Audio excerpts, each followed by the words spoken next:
Antes de mais, muito boas tardes e os meus agradecimentos pelo convite para estar hoje aqui e partilhar convosco o que é a Associação Vamos Salvar o Jamor e quais são os nossos objetivos e o que é que nós temos vindo a fazer no sentido de levar por diante a nossa luta. Antes de mais, quero-vos informar que ontem estivemos na Comissão Parlamentar de Ambiente e do Ordenamento do Território e a exposição que eu vos vou fazer aqui é exatamente a mesma exposição que fiz ontem. Antes de mais, eu vou-me cingir muito àquilo que disse ontem na Comissão Parlamentar, porque, de facto, a Comissão Parlamentar, como sabem, tem fundamentalmente um âmbito nacional, preocupa-se com questões de âmbito nacional, não propriamente com questões de âmbito municipal, e eu fiz questão de salientar que este assunto do Jamor tem, de facto, um impacto regional, mas tem um impacto que vai para além do impacto regional, para além do âmbito de milhares de utilizadores informais do espaço, que são provenientes dos concelhos limítrofes e daí de municipal passa a regional, se quisermos colocar as questões nestes termos, e, por outro lado, ele é também nacional porque várias federações ocupam espaços do complexo desportivo, verificando-se uma progressiva e, eu diria, silenciosa privatização da zona, empurrando os utilizadores informais para quem este espaço foi inicialmente concebido, para as zonas restritas. Temos aqui um caso que é o da Federação Portuguesa de Futebol, mais conhecida pela Cidade do Futebol, que é um bom exemplo daquilo que eu acabo de dizer, desta privatização silenciosa, no sentido em que antigamente aqui qualquer pessoa podia utilizar, podia passar. Eu, por exemplo, moro aqui nesta zona, um bocadinho mais abaixo, mas é mesmo um bocadinho mais abaixo, podia ir até ao Estádio Nacional a pé e agora tenho aqui umas estradas com alta velocidade e sem qualquer preocupação para os peões. Bem, embora, não sei se estão familiarizados com a zona, de qualquer forma, através desta fotografia podem reparar que é a única zona verde existente à beira-Tejo entre São Julião da Barra e a Expo. E daí atrair tantos interesses imobiliários. E, aliás, exatamente por causa disso é que nós estamos hoje aqui a conversar. Para ficarem com uma ideia mais aproximada do que estamos a falar exatamente, o complexo desportivo ocupa toda a zona que se encontra delimitada por aquela linha vermelha, portanto, tudo o que está no interior da linha vermelha. Embora, por exemplo, aquela saliência do vosso lado esquerdo, que é simultaneamente a zona oeste, hoje ali está uma zona arborizada, porque a fotografia antiga é exatamente ali que se encontra a Cidade do Futebol. E, portanto, mais outra zona que foi retirada ou que decapitou o complexo desportivo. Bem, esta zona tem sido uma zona assediada de várias formas. Eu já vos dei aqui algumas dicas, mas quando falamos em interesses urbanísticos, estamos a falar do Alta Boa Viagem. Não sei se sabem exatamente onde é que é o Alta Boa Viagem. O Alta Boa Viagem, esta zona aqui, esta estrada aqui é a estrada que os vai levar lá acima à Crel. Aliás, isto é o entroncamento da Crel, se pudermos assim chamar, com a Marginal, ok? E porquê é que isto é relevante? Isto é relevante por uma questão que eu vou detalhar a seguir, mas para já isto vai também significar um corte na zona dos terrenos do estádio. Bem, quando falamos em esta zona do Alta Boa Viagem, merece um tratamento especial daquele que eu venho falar hoje aqui, que é o projeto Porto Cruz. De qualquer forma, é só para vos dar esta sensação, é para vos dar esta informação, porque imaginem esta zona com estes dois mega empreendimentos e as consequências que isso depois vai ter do ponto de vista ecológico, ambiente, tráfego, etc., etc., mobilidade e toda a qualidade de vida. E depois temos o projeto Porto Cruz, sobre o qual depois eu elaborarei adiante. Para já, queria reforçar esta ideia da privatização dos espaços pelas federações, como este é um bom exemplo, não é? Isto é um bom exemplo. Se forem ao estádio, vão se confrontar permanentemente com isto, com cadeados, com vedações, em que algo que é público, algo que é de todos, passa por ter depois uma utilização privada e exclusiva. E gostaria de solicitar a vossa atenção para o facto que as federações, que são organismos de interesse público, mas são organizações privadas. E, portanto, isto é, do ponto de vista legal, esta questão tem que ser colocada à cabeça da discussão. Porque serem de interesse público não é suficiente para justificar o que está a acontecer. Bem, mas esta questão que eu vos trago aqui hoje acaba por ter um impacto maior, porque o estádio, o Alta Boa Viagem e o projeto Porto Cruz e mais outras coisas estão consagradas num documento que foi discutido em 2014, que não foi aprovado, mas que é, de certa forma, um guia para a ação, é um orientador do que se está a fazer, é um documento que foi aprovado conjuntamente em estreita coordenação do Instituto Português do Desporto e da Juventude com a Câmara Municipal de Oeiras, que vai já aceitar, vai já integrar todas estas coisas do Alta Boa Viagem e do projeto Porto Cruz. E este plano de gestão e ordenamento estratégico do Centro Desportivo é, de facto, felizmente não está, como eu já disse há pouco, não está ainda aprovado, mas é preciso ter muita atenção porque, de facto, ele acomoda estas preocupações e, no fundo, este assédio que eu já referi, o plano de pormenor da margem direita do Rio Jamor e do Alta Boa Viagem. Ora bem, quando nós falamos da ameaça, é importante identificar com casos concretos para que não seja só retórica, que seja algo mais concreto e mais visível. Eu não vos vou amassar com muitos detalhes sobre este slide. Há uma coisa que eu gostaria de solicitar a vossa atenção, que se prende, por exemplo, com o projeto Alto da Boa Viagem, que inicialmente tinha sido concebido até cá acima, mas como este espaço, nesta altura é ocupado pela cidade do futebol, isto vai ter que ser tudo reconsiderado. Aliás, há uma situação semelhante também relativamente aqui em baixo ao projeto Porto Cruz.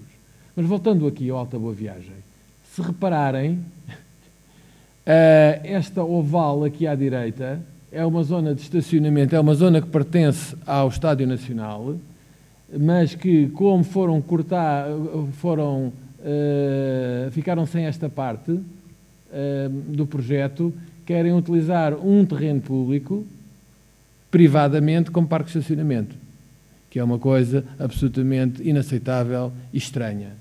Esta bolazinha que aqui está reporta-se àquela imagem que eu vos mostrei anterior do Alta Boa Viagem, em que há um corte de uma extremidade dos terrenos do complexo desportivo para efeitos de uma via que passará por ali, que eu depois também vos mostrei à frente mais imagens sobre ela. Agora, esta questão da utilização, de destacar um determinado troço do complexo para parque de estacionamento privado, é uma coisa que é absolutamente incompreensível e, como tal, deve ser objeto do nosso repúdio. Em última análise, todo este assédio, todas estas iniciativas vão prejudicar alguém, e quem é sempre o mesmo. Fundamentalmente o utilizador informal, mas eu diria mais, mas não só. Isto para mim tem sido uma surpresa agradável, perceber-me da imensa fauna e flora que existe naquela zona e que faz todo o sentido preservar. Eu, aliás, passarei a mostrar-vos fotografias, imagens, todas elas obtidas no Estádio Nacional. Portanto, não são coisas de internet, têm autores e os autores são os nossos associados. O Estádio Nacional é uma zona de nidificação de aves e, neste caso concreto, temos aqui um ninho de perdizes mas é uma zona de nidificação de várias espécies. Temos aqui assim uma galinha d'água, estas fotografias são recentes, muito recentes, com as suas crias a dar-lhes de comer. Temos uma garça real também em lauto repasto. Temos um guarda-rios. Não vos vou amassar com a cobra de ferradura, nem com os outros bichos, mas é só para vos dizer que, de facto, existe qualquer coisa de valor que há que preservar. E, mais uma vez, reitero o que disse do antecedente.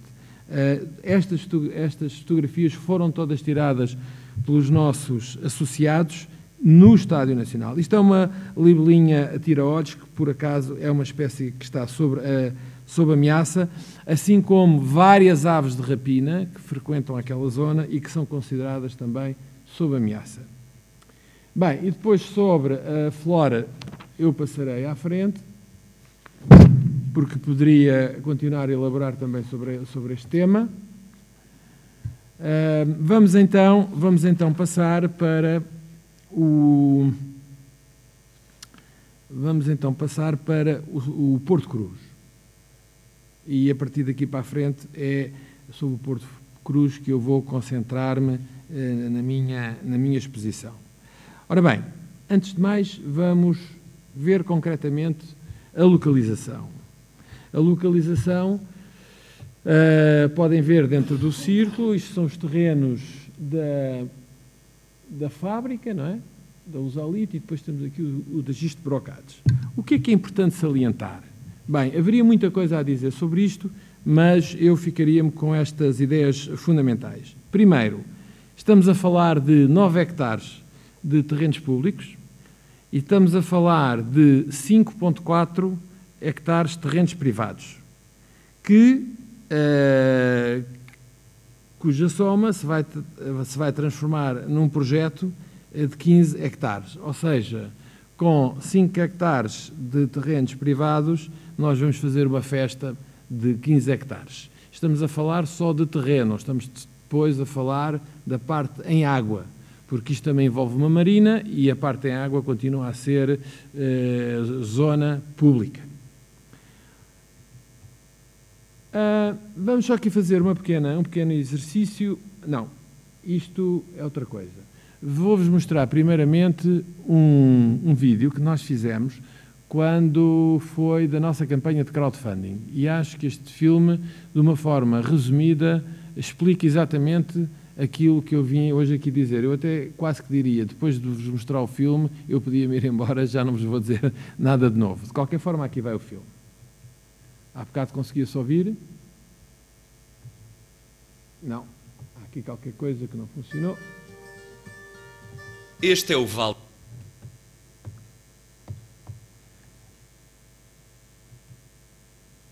Vocês têm que ver isto. Eu vou...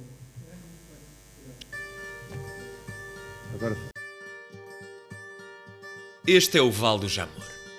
Uma agradável zona verde que nos leva até ao rio, um local onde as pessoas gostam de estar. Mas esta área aprazível está gravemente ameaçada. Este é o projeto que a Câmara Municipal de Oeiras quer deixar construir. Uma marina, centros comerciais, estradas, viadutos, parques de estacionamento. 8 edifícios, dos quais 5 torres que vão até aos 20 andares. Tudo isto construído em cima de um bunker de betão com 12 metros de altura. Se este projeto for para a frente, vão ser destruídas as praias de Cruz Quebrada e Caxias. Não vamos ver o rio e dificilmente conseguiremos lá chegar. Toda esta imensa construção vai impedir o escoamento da água em caso de cheias, e o risco de enormes inundações na zona será muitíssimo agravado. Vamos ter trânsito caótico, ruído constante, viadutos enormes e vamos ver destruído o Vale do Jamor, a maior zona verde do concelho de Oeiras. Isto é ilegal. Não podemos deixar que isto aconteça. A lei está a nosso favor e temos todos os argumentos para ganhar esta causa em tribunal. Ajude-nos a defender o que é de todos. O objetivo é atingível. Juntar 6.000 euros para avançar com a ação judicial. Qualquer que seja a sua contribuição, acredito que ela fará a diferença. Obrigado pela sua ajuda. Vamos a isto. Vamos salvar o Jamor.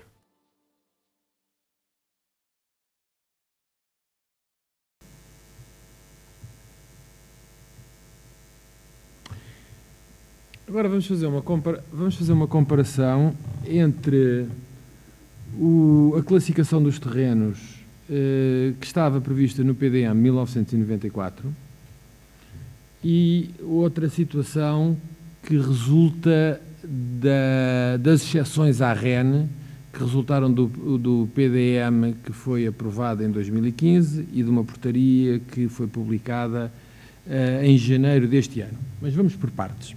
Vamos então ao PDM de 1994 e vamos ver, esta é a zona do Jamor, e vamos ver qual é a classificação que tinham. Eram consideradas uma zona de espaço e de proteção e outra parte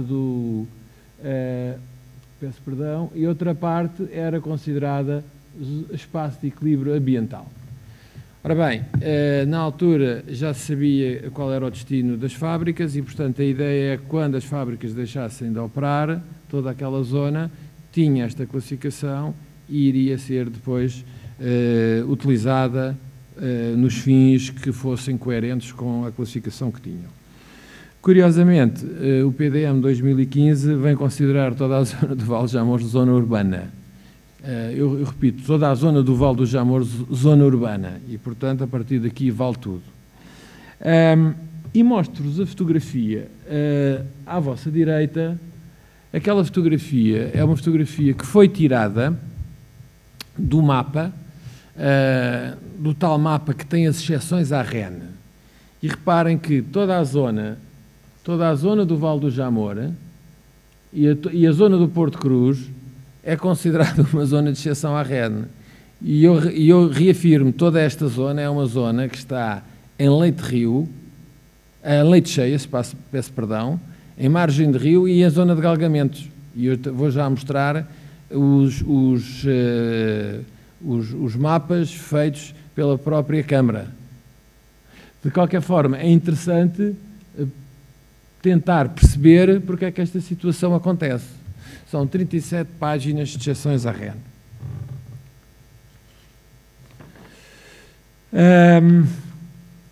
Ora bem, relativamente às áreas a construir, eu não vos vou amassar muito, de qualquer forma. Há aqui um aspecto que eu gostava de salientar, que se prende com os índices de construção. Como podem reparar, com ou sem terrenos públicos, o índice de construção é muito superior ao índice máximo de construção permitido na zona. O índice máximo permitido na zona é de 0,62. Ora bem, sem terrenos públicos é 2,5 e com terrenos públicos, os tais que vão aumentar consideravelmente a zona, passa para 1,14, o que continua a ser consideravelmente superior ao que é previsto ou que está autorizado para aquela zona. Relativamente ao projeto, é exatamente isto que tem aqui, que já apareceu também no filme, as 5 torres, os 8 edifícios, os centros comerciais, a marina e um viaduto, e sobre o viaduto poderemos depois também conversar mais à frente. Ora bem, interessante perceber... Este projeto tem uma consequência objetiva, não é? Imediata, que é a destruição da Praia da Queixobrada. Portanto, dizendo em alto e bom som que a construção deste projeto é feita à custa da destruição da Praia da Queixobrada. Relativamente ao modo criativo como o promotor vai resolver a questão das cheias, ele optou por criar um caixote. Portanto, os edifícios vão ser construídos em cima de um caixote de betão, num sítios com 8 metros, noutros com 12, e deste modo vão livrar os utilizadores do espaço das cheias. Ora bem, estes monstros que vão ser colocados exatamente na margem direita do rio, da foz do rio, vão ser um obstáculo à progressão das águas e imaginem, se as águas não fogem para o lado direito, não escorram para o lado direito, para onde é que vão escorrer? Para o lado esquerdo. Para o lado esquerdo existe uma coisa chamada queixobrada, que provavelmente não será muito beneficiado com esta opção. Portanto, Tinha aqui a portaria. Agora, eu não resisti à tentação de vos trazer aqui, embora não seja muito visível, o que tem aqui são partes integrantes do Plano Municipal de Emergência e Proteção Civil e, neste caso concreto, tem a Carta de Localização de Risco de Cheias e Inundações. E reparem, este documento, que é um documento feito pelos serviços da Câmara, identificam perfeitamente a zona de que estamos a falar, aliás, a zona que estamos a falar é esta aqui, como uma zona de cheias e inundações. Mas, mais grave ainda, é que também os mesmos serviços chegam à conclusão que a zona também é uma zona de galgamentos. E, portanto, estamos absolutamente esclarecidos relativamente à bondade de quem planeou este projeto. Relativamente aos números, também muita coisa se poderia comentar. Eu vou-vos deixar este slide aqui há algum tempo para terem tempo para digerir alguma da informação que aqui está e, de qualquer forma, gostava de chamar só a vossa atenção para o número de estacionamentos de 2.427 lugares para viaturas, e estamos a falar numa zona que já se encontra numa área que está saturada de trânsito e não estamos a introduzir nesta equação a possibilidade do Alta Boa Viagem. Portanto, estão a ver qual será a qualidade de vida das pessoas que moram naquela zona se estes dois projetos forem para a frente.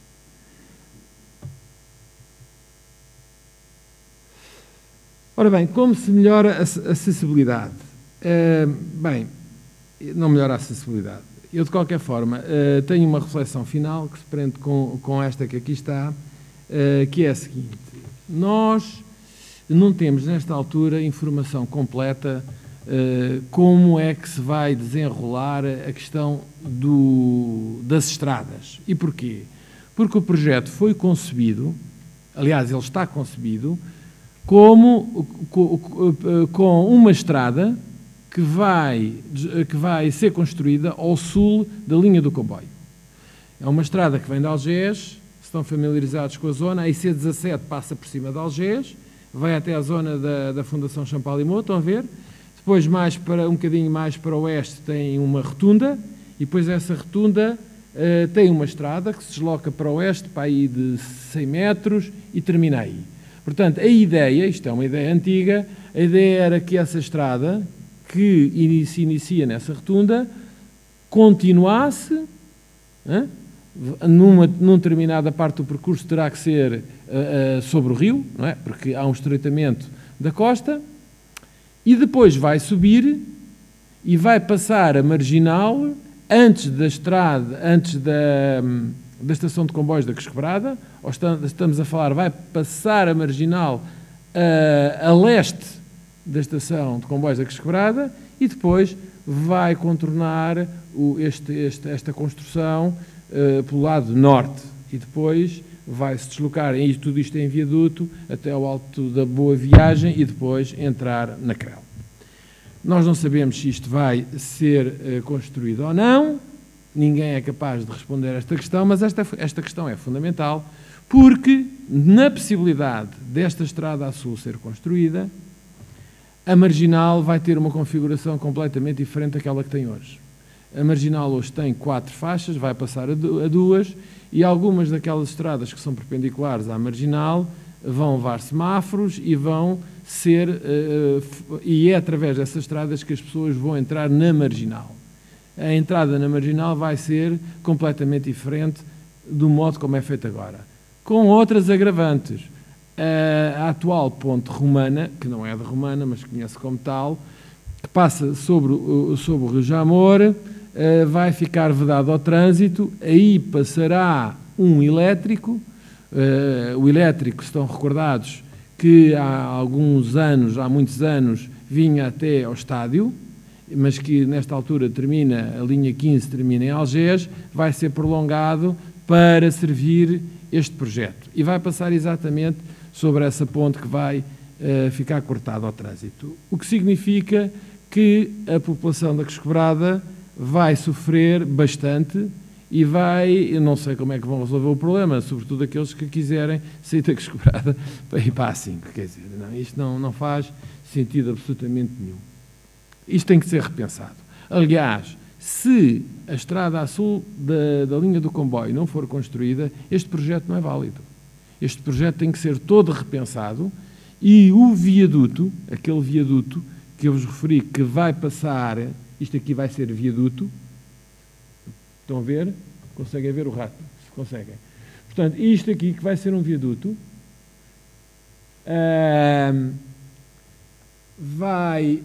vai ter que depois desembocar na Marginal e, na prática, é apenas um troço aéreo da Marginal.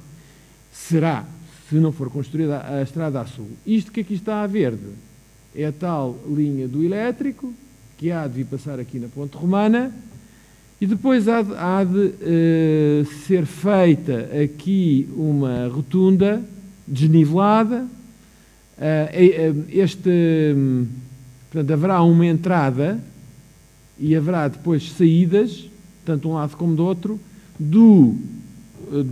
da zona do Porto Cruz para aquele viaduto, o que obviamente vai também transformar, vai ter implicações sérias em termos da mobilidade naquilo que for, não sei se será Marginal, se será outra coisa com outro nome. De qualquer forma, o que há a relevar é que isto está concebido de modo, quer dizer, foi concebido esquecendo-se dos peões. Porque se de facto quiserem estabelecer uma ligação norte, leia-se Estádio Nacional, com aquela benfeitoria que está pensada nas pessoas, para que as pessoas desfrutem da zona costeira, da orla marítima, depois têm que explicar como é que as senhoras passam com os carrinhos de bebê, etc, etc, os ciclistas. Portanto, nada disso está esclarecido e também deste ponto de vista este projeto continua a ser uma aberração.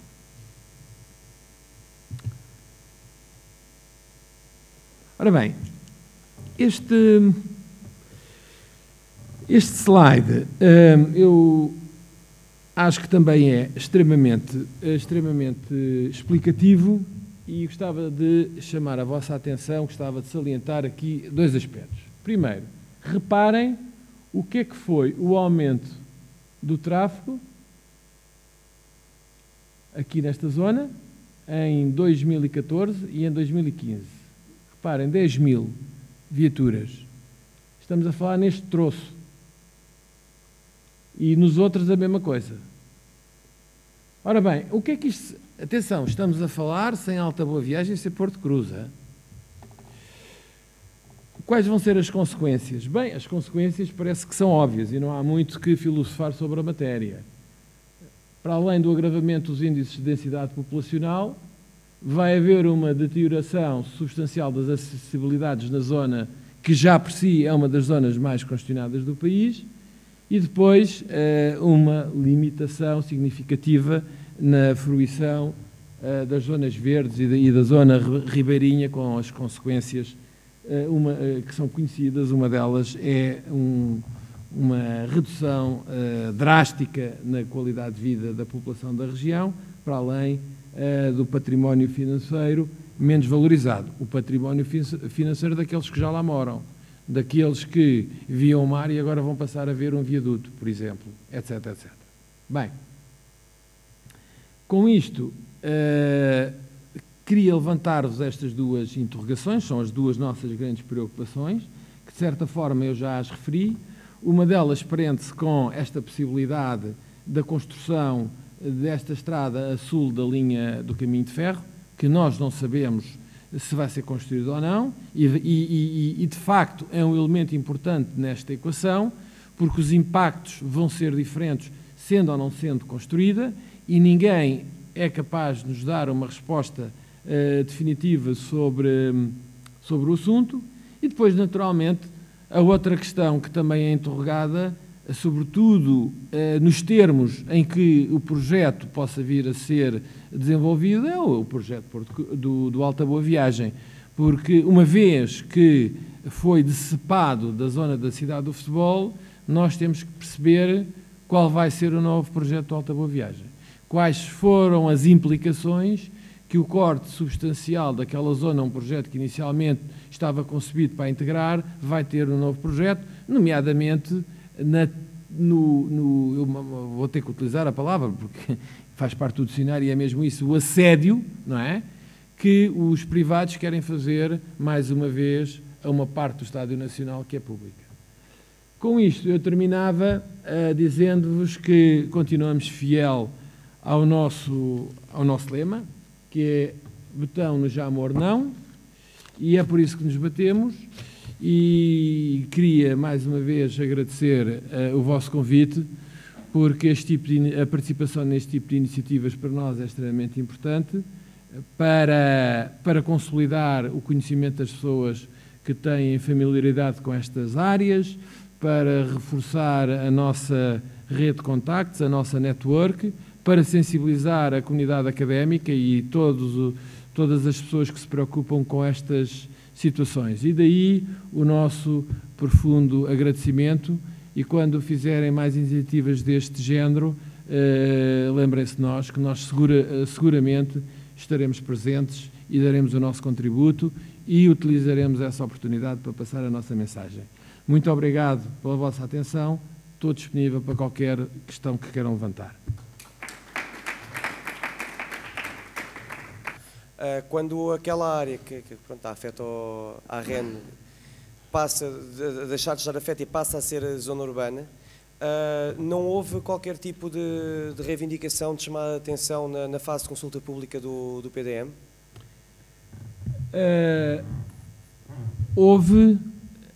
Não, há aqui duas questões diferentes. Uma delas é o PDM e outra é esta questão da REN, porque até a este PDM não havia REN. Ou seja, havia REN, mas não estava identificada como REN bruta e como REN líquida. Ok?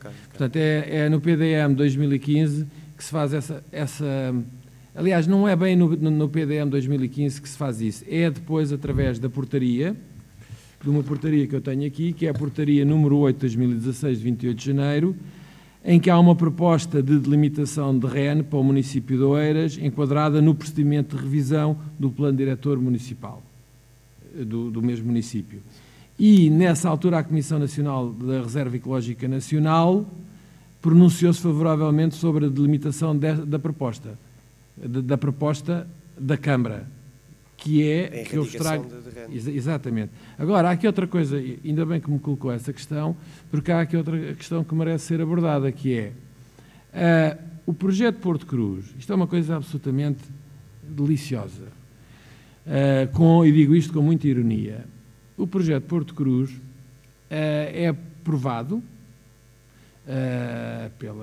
pela Câmara e pela Assembleia Municipal e é publicado em Diário da República, o aviso, curiosamente explicitando que a CCDR tinha dado um parecer desfavorável.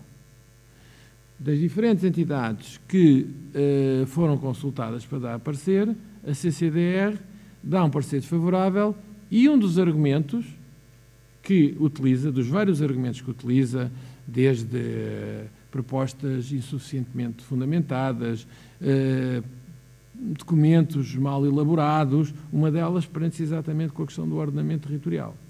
Mas o gabinete da CCDR ao lado, que trata destes assuntos, provavelmente não fala com o gabinete que está no corredor a seguir, e sobre a mesma matéria vem dizer que sim, senhora, está tudo bem, fogo à peça. E, portanto, autoriza, não é, a exceção à REN no espaço do Porto Cruz, no qual a própria CCDR tinha dado parecer desfavorável. Esquizofrenia, não é? Eu acho que não é esquizofrenia, eu acho que é fundamentalmente falta de diálogo entre... Por isso é que eu referi esta questão de uma pessoa, de um corredor, de um gabinete não falar do corredor ao lado. Só pode ser isso falta de coordenação. Porque, de facto, é a mesma entidade, mas as pessoas que tratam destas coisas são pessoas diferentes. E, portanto, como não falam umas com as outras, não perceberam que, ao estarem a tomar estas decisões contraditórias, se estavam a expor de uma forma bastante perigosa. Aliás, Vamos ver quais vão ser as consequências desta nossa intervenção ontem na Comissão Parlamentar de Defesa, na Comissão Parlamentar de Ambiente e Ordenamento do Território, porque, de facto, alguém vai ter que explicar, não é? Alguém na APA vai ter que explicar porque é que primeiro deu um parecer negativo e depois deu um parecer favorável, não é? Sem ter havido alterações no projeto. Alguém vai ter que explicar isso. E como também alguém na CCDR vai ter que explicar isto, que eu acabei de vos dizer agora. E eu espero que da parte da Comissão Parlamentar haja de facto uma postura assertiva no sentido de pedir esclarecimento aos organismos que deviam ter, do meu ponto de vista, uma postura mais responsável e mais coerente sobre esta matéria. Portanto, eles não podem, de livre vontade, sem serem chamados à responsabilidade, tomarem estas decisões. Eles têm que se explicar. Alguém tem que lhes pedir explicações. Eu penso que a Comissão Parlamentar é um dos organismos mais adequados para o fazer e vamos esperar que isso aconteça. E vamos esperar, aliás, uma das pessoas que levantou essa questão, a qual eu naturalmente aplaudo, foi a arquiteta Helena Roseta, que tanto quanto sei esteve hoje de manhã aqui, e foi ela, inclusivamente, que trouxe à colação esta questão, a qual eu não poderia estar mais de acordo. Qual é que tem sido o feedback de todo este movimento que se está a gerar? Ou seja, o que é que ainda... Pronto, eu sei o que é que se pretende, não é? Mas, ou seja, o que é que tem acontecido mesmo concretamente e qual é que é a posição da Câmara? Se mantém a mesma posição, o feedback deles próprios e, sobretudo, quem é que é o promotor aqui? Se é a Câmara juntamente com... Quem é que está à frente disto concretamente, deste empreendimento? Exato, o consórcio. Okay. Ora bem, são várias perguntas. Se eu me esquecer de responder algumas, refaça a pergunta, se não se importa. Ora bem, nós existimos há um ano. Há um ano e uns dias. Nós existimos oficialmente desde o dia 4 de julho. E dessa data até agora temos feito muita coisa, interpelamos muitas entidades, fizemos pedidos de intervenção do Ministério Público, ao Provedor de Justiça, pedimos audiências à APA, à CCDR, às quais não tivemos resposta, ausência-resposta, portanto, tivemos a falar para o vazio, podiam ao menos dizer acusa a recepção. Aliás, alguns sítios disseram-nos que acusaram a recepção, portanto, seria injusto não referir que acusaram a recepção. Pronto. Mas tivemos também digamos, uma série de iniciativas com alguma assertividade, contatando organizações congêneres. Aliás, o GIOTA é uma das organizações com as quais nós temos partilhado informação e temos tido várias iniciativas. Por exemplo, ainda há cerca de um mês e pouco, um colega vosso foi fazer uma exposição sobre uma alternativa do que poderia ser feito ali naquela zona. Portanto, desse ponto de vista, nós temos procurado fazer os possíveis e impossíveis, temos contactado N entidades, mas o feedback é relativamente reduzido, em alguns casos nulo. Do ponto de vista da adesão das pessoas, eu penso que isso é uma das questões positivas e que nos enche de esperança e de otimismo. Nós, nesta altura, rapidamente ultrapassámos os 100 associados e, por isso, conseguimos obter o estatuto de ONGA, que se consegue só a partir do momento em que se conseguem os 100 associados. Nós, nesta altura, temos à volta de 170 associados. Porventura, se quiserem fazer sócios, podem ir ao nosso site. De qualquer forma, temos os contactos e seria também interessante que se juntassem a nós, porque precisamos de conhecimento técnico qualificado em determinadas áreas. Ok? Nós temos pessoas muito capazes em determinadas áreas, noutras não. E, portanto, pessoas com as skills que vocês têm são mais que bem-vindas. E, portanto, serão recebidas da nossa parte de braços abertos. Depois tinha-me... outra questão, do ponto de vista da nossa página do Facebook, é interessante, muito interessante. Eu não tenho nesta altura em números a média de visualizações dos nossos posts, mas posso-vos dizer que um post em que nós tenhamos menos de 2.000 visualizações é fraco. Eu posso-vos dizer que desde há 3 meses a esta parte não temos nenhum post que não tenha menos, que tem para cima de 2.000 visualizações, e tivemos posts que superaram as 10, 11.000 visualizações, e não são tão poucos como isso. Portanto, isso é significativo do impacto que nós estamos a ter. Por outro lado, verificamos também que temos muitas pessoas a intervir na nossa página de Facebook que nós não conhecemos de lado nenhum, e que também é um dado tangível da adesão das pessoas ao nosso projeto. Quer dizer, não é aqui nenhuma campanha que nós temos organizada de ter pessoas a escrever a nosso favor para que a nossa página tenha 4.5 na valorização. Pronto, não, é só para dizer que, de facto, desse ponto de vista, as coisas têm estado a correr bem. Depois, as páginas do Facebook, para mim, também foram uma aprendizagem, porque temos que saber lidar com várias coisas e ter que ter paciência. Aí temos algumas pessoas que fazem o papel do polícia mau, outros que fazem o papel do polícia bom. Eu digo-vos isto com toda a franqueza, porque tem que ser assim. Há pessoas que, perante provocações, têm que responder de uma forma pedagógica, tal, e depois há outros que intervêm de uma forma educada, mas de uma forma mais assertiva, não é? Quer dizer, porque isto também faz parte das regras de jogo. E temos que expor determinadas pessoas à sua ignorância. Quer dizer, quando uma pessoa vem dizer que antigamente o TGEC era bom porque era mais limpo do que é agora, quer dizer, nós temos que desfazer completamente com argumentos, com questões factuais.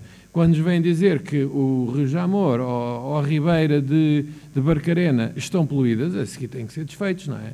Desfeitos no bom sentido, quer dizer, com argumentação. Quer dizer, as pessoas, quer dizer, a nossa página não é para discutir o Ronaldo, e se o Ronaldo se cortou a fazer a barba, não é? É para discutir coisas sérias, não é? É discutir coisas sérias. E tem que ser um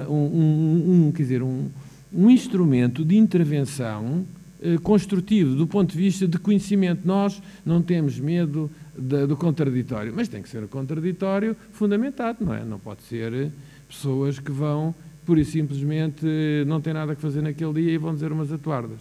Pronto, mas essa política de comunicação tem funcionado. É evidente que temos tido provocações e seguimos as regras. Quer dizer, as pessoas que insultam são logo excluídas, e as outras que estão naquela borderline entre o insulto e o não insulto são avisadas para não terem mais algum cuidado, porque nós não é esse o tipo de linguagem que queremos ter na página. Portanto, desse ponto de vista, eu penso que nós temos vindo a ganhar terreno. E a outra pergunta? Tinha a ver com o consórcio de promotores. O consórcio promotor. O consórcio promotor é o Silcos, que está associado ao Sr. Pedro Silveira.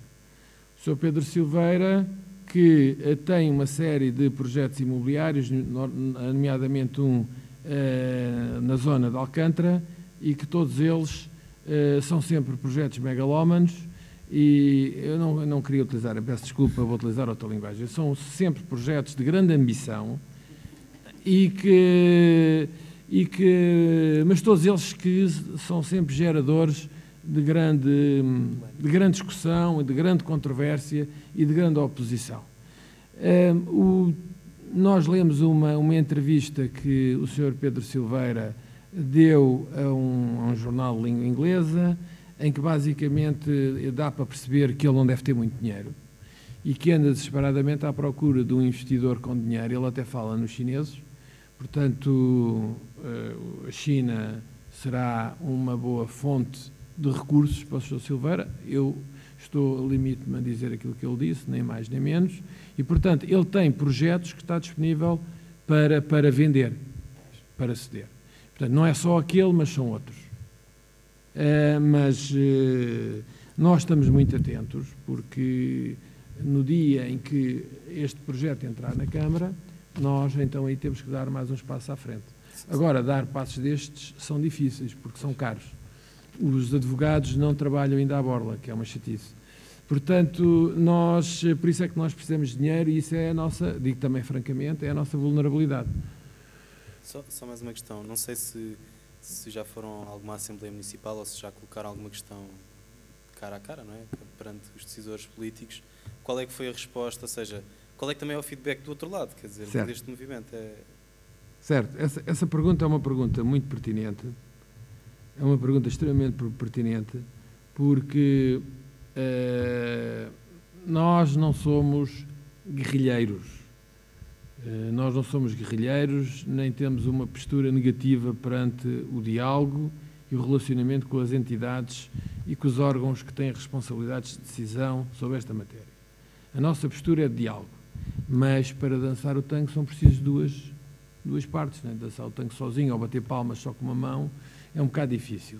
Nós pedimos uma audiência ao Presidente da Câmara e até hoje acusa recepção da Secretaria, portanto, não houve nenhuma abertura do Presidente da Câmara para falar connosco.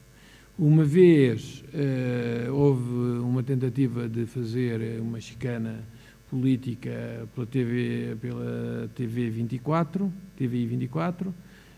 e então nós não alinhámos nisso, porque isso enquadrava-se num acontecimento que tinha acontecido, estou a falar bem, no próprio dia, e que ele nos tinha acusado de estarmos a ser manipulados politicamente.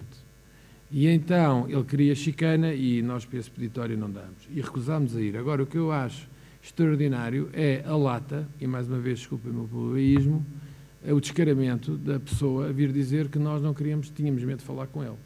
Quer dizer, nós há 6 meses que lhe mandámos e reiterámos uma audiência à qual ele não respondeu e depois vir dizer que nós nos tínhamos furtado àquele encontro televisivo. Aquele encontro televisivo quer dizer, eu sabia perfeitamente o que é que ele queria e eu não vou para encontros televisivos em 2 minutos ter que passar o tempo inteiro a defender-me, não é? Porque eu não vou para lá explicar porque é que nós não sou... Porque, repara uma coisa, eu nestas coisas gosto do ataque. E quando nos dizem que nós somos mobilizados politicamente, eu pergunto, então, eu também posso dizer que o senhor é corrupto e que o senhor está ao serviço dos interesses imobiliários. A questão é, sente-se confortável quando eu lhe faço essa acusação? Não fica, porque eu não posso provar. E o senhor, a mim é a mesma coisa, portanto, não vamos por essa via, porque além de não ter evidência objetiva, porque de facto isso não acontece, o nosso objetivo não é esse, quer dizer, o nosso objetivo é de cidadania e defesa dos interesses das populações, ponto final, parágrafo. E não nos envolvemos com quaisquer outro tipo de tentações.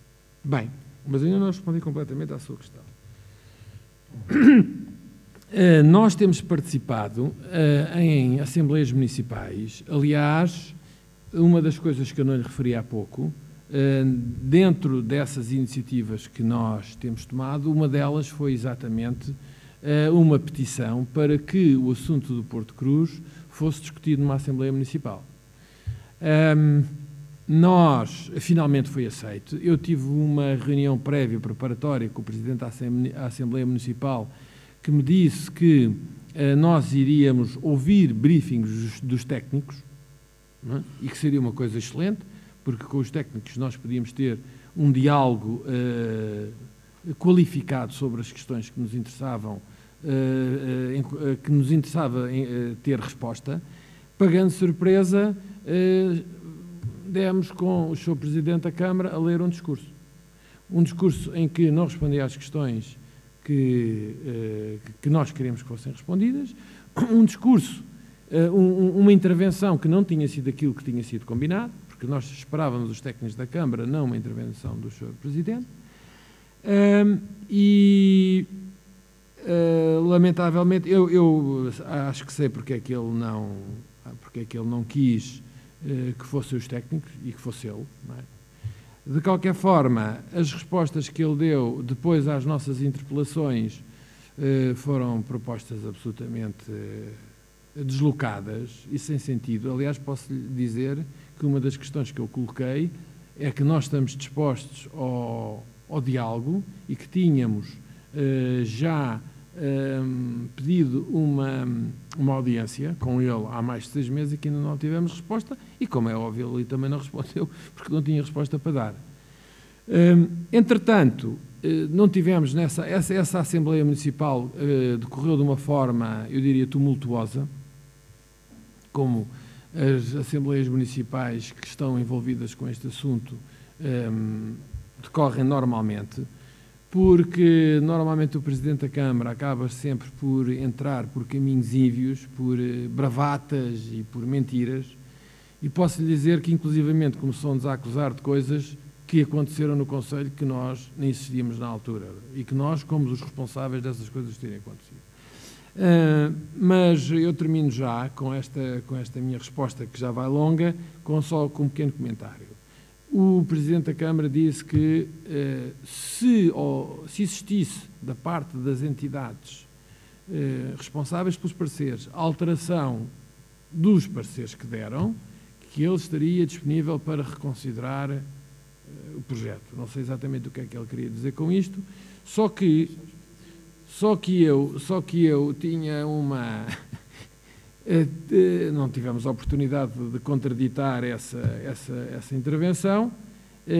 Houve uma Assembleia Municipal, uma sessão da Assembleia Municipal nesta última segunda-feira, que terminou às 8h20 da noite, sem se terem discutido os pontos todos. O público, como sabem, fala em último lugar, portanto teremos que ir noutra ocasião, só para explicar ao Sr. Presidente que, por acaso, o que ele disse não é verdade, porque há só uma entidade que se chama CCDR, que deu um parecer desfavorável. Eu até tinha, não só relembrar o Diário da República, em que a própria Câmara publicou isso, como os fundamentos pelos quais a CCDR deu um parecer desfavorável. E, portanto, basicamente era isto que eu lhe tinha para dizer. Nós estamos praticamente em todas, temos uma postura de diálogo, não temos uma postura de diálogo agressiva, pelo contrário, temos de compreensão. Agora, somos assertivos.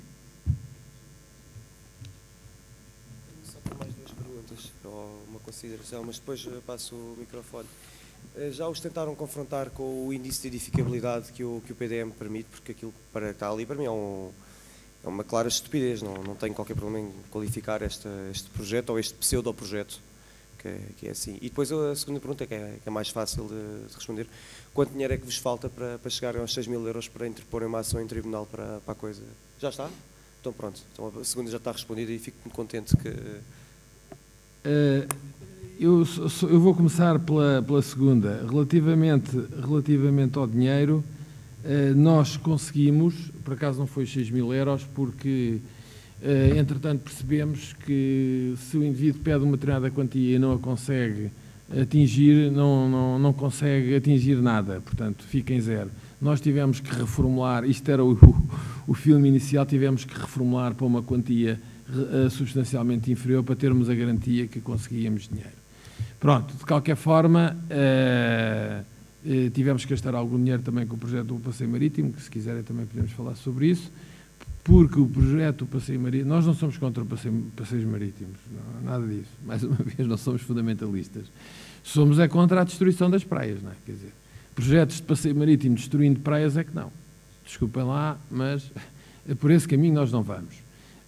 E sobretudo vamos à tal história, isto tem sido umas discussões interessantíssimas. Um dia uma senhora fez uma intervenção na nossa página do Facebook fazendo considerações extremamente abonatórias sobre este projeto e sobre as intenções e as expectativas do promotor, e eu tive que lhe responder educadamente que se o promotor tem expectativas, eu e os milhares de habitantes da região, da zona, também têm expectativas. Eu, quando comprei a minha casa em Caxias, tinha uma expectativa, que era ter uma praia a 5 minutos de casa. Agora, vem uma pessoa que acha que aquilo deve ser um passeio marítimo. E depois há aqui outra coisa. Desculpem lá se me derem, não levem a mal, mas eu agora gostava de divagar um bocadinho só sobre uma questão. Isto é como quem tem o comando da televisão, é que é o patrão. A minha divagação é esta. Eu não conheço mais nenhuma cidade do mundo que tenha a característica que Lisboa tem, que eu vos vou dizer. É capaz de haver, mas eu não conheço. A única que tem uma coisa parecida é o Rio de Janeiro, mas está longe, a quilómetros de distância de Lisboa, que é o seguinte: o indivíduo, isto agora que temos catrefadas, paletes, mais uma vez, peço desculpa pelo pluralismo, mas a tentação é grande, de turistas. Um turista apanha o comboio, desce numa estação, cruza a marginal, está numa praia. Digam-me lá outra cidade do mundo em que isto seja possível. Curiosamente, a praia de Caxias, às 4 da tarde, quando eu passo pela estação de comboio, está cheia de jovens de estrangeiros que foram à praia e depois voltam para Lisboa. Cheia. E, inclusivamente, a Praia da Quebrada, que é a praia mais pequena e que é a primeira. Portanto, isto, até do ponto de vista de desenvolvimento regional, tem um impacto. Provavelmente será medível, eu não sei como é que isso vai fazer. Agora, isto é um valor que nós temos, não é? E que, alegremente, um indivíduo com um pensamento acrónico sobre o que é o urbanismo, sobre o que é o desenvolvimento das cidades, chega ali e diz: não, agora vens fazer um passeio marítimo. Epá, desculpem. Pronto.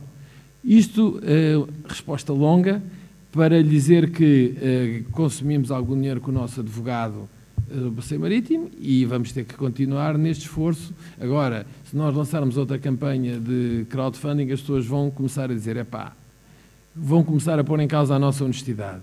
Portanto, nós vamos ter que fazer, recorrer a outros métodos, não propriamente assaltar bancos, mas mais investimento privado, mais qualquer coisa assim desse estilo. Estamos nessa campanha desesperada para arranjar dinheiro, porque isto, estou convencido que está para breve, em que nós vamos ter que avançar com uma nova campanha, com uma nova ação em tribunal, porque nós não temos informação concreta, mas temos indícios que pode estar por perto. O Presidente da Câmara disse que o projeto, na última Assembleia, não, na penúltima sessão da Assembleia Municipal, disse que o projeto teria que estar pronto em 2020. Eu tenho muitas dúvidas que esteja, mas, seja como for, nós estamos aqui para o combate. Respondi à pergunta? Sim, eu continuo aqui Quer dizer, não respondem, mas depois respondem à Assembleia Municipal que o projeto não está pronto para 2020. Repare, isto não é propriamente um diálogo, não é? São dois solilóquios, se quiser, ou vários solilóquios, não são diálogos. Perguntar se tinham posto a hipótese de fazer um referendo municipal ao abrigo da legislação? Há pessoas entre nós que sugeriram essa possibilidade, mas nós ainda não a encaramos como uma hipótese viável. Por alguma razão especial? Pois, porque isso envolve uma série de meios e uma série de tarefas e de envolvimento logístico que nós, nesta altura, não estamos capacitados para fazer. Não está muito contente com a minha resposta? Não.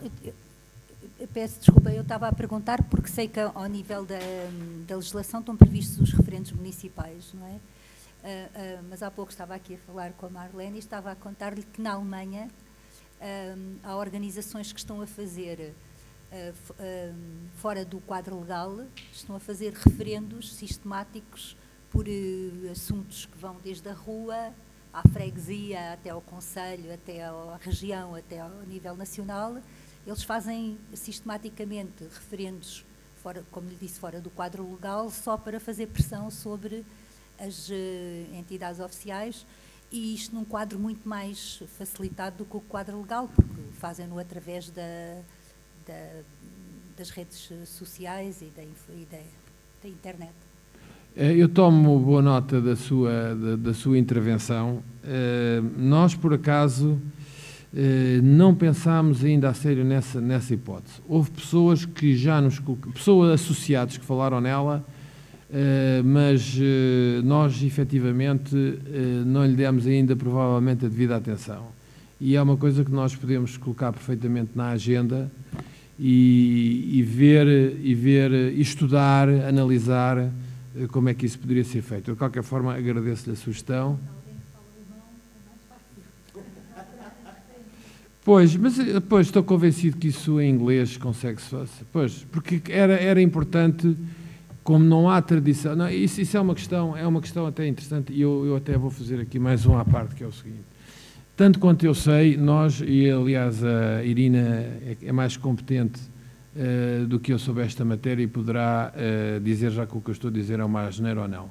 Mas eu penso que nós fomos a primeira organização, a primeira ONG a fazer um crowdfunding para causas desta natureza. Não estou a dizer mais asneira, pois não?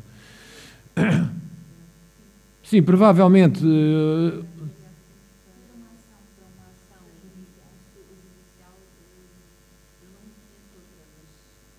De qualquer forma, não é uma prática comum. Pronto. Devo-lhe dizer que essa possibilidade representava também uma originalidade da nossa parte, não é? Tem que ser estudado, tem que ser discutido entre nós e ver a possibilidade. Eu não sei quantas é que participaram, não tenho esses dados, ainda não tive a oportunidade de ver isso com a Irina. Mas as pessoas que participaram aí, de facto, são cidadãos envolvidos que podem fazer parte, de facto, da massa crítica que há de fazer a diferença, algures, neste processo todo que pretende, enfim, parar a destruição do Val do Jamor, não é? Nós, a Geota, que estamos perfeitamente a secundar isto e que colaboramos convosco, e é determinante agirmos rapidamente em relação a isto. Pronto, e agora não vou dizer mais nada, porque também não disse grande coisa, mas o que eu acho é que estamos a ser pouco efetivos nesta nossa... Mas temos muito poucos recursos, contudo... como estamos juntos, podemos criar aqui sinergias que tornem mais efetiva a ação. É por isso que o Geota realmente se associa, não a todas as causas, porque é impossível, mas há algumas delas, como estas, que podem e que servem também de casos de boas práticas em relação a isto que é a associação, a partilha e as parcerias. No nosso ADN isso está inscrito, são as parcerias, e portanto é quase natural. Eu cruzei-me com o Paulo aqui há um ano atrás, ou com o João, eu chamo-me sempre Paulo, mas é o João Martins, porque eu sou madrinha dele, pronto. E então eu vou passar a ser, talvez. E então estamos sempre a aproveitar estas sinergias, e convosco a mesma coisa. Agora, é verdade que nem sempre somos eficazes, mas temos ganho a algumas causas e eu francamente acho que esta vai ter que ser uma daquelas que nós vamos ter que ganhar, mas temos talvez que nos organizar um bocadinho, temos que nos organizar mais.